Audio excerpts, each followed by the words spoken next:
Solar panel, ধরেন এটা একটি সোলার প্যানেল।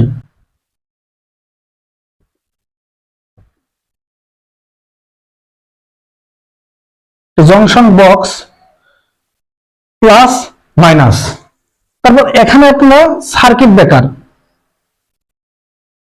টুপোলের যে সার্কিট ব্রেকারটি আছে সেটা আপনারা নেবেন। Circuit breaker input connection plus থেকে নিয়ে সার্কিট ব্রেকার ইনপুট কানেকশন করবেন, মাইনাস থেকে নিয়ে সোলারের input circuit breaker input connection, এটা হচ্ছে সার্কিট ব্রেকার। অর্থাৎ টুপোলের যে সার্কিট ব্রেকার এমসিবি, মানে এটা একটি চার্জ কন্ট্রোলার।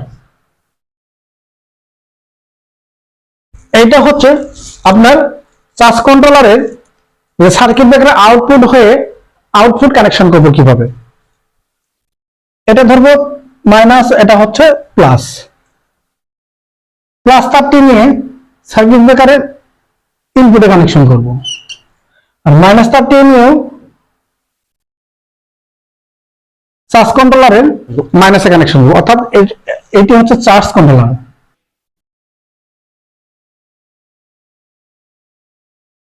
চার্জ কন্ট্রোলার এটা হচ্ছে সোলার প্যানেল।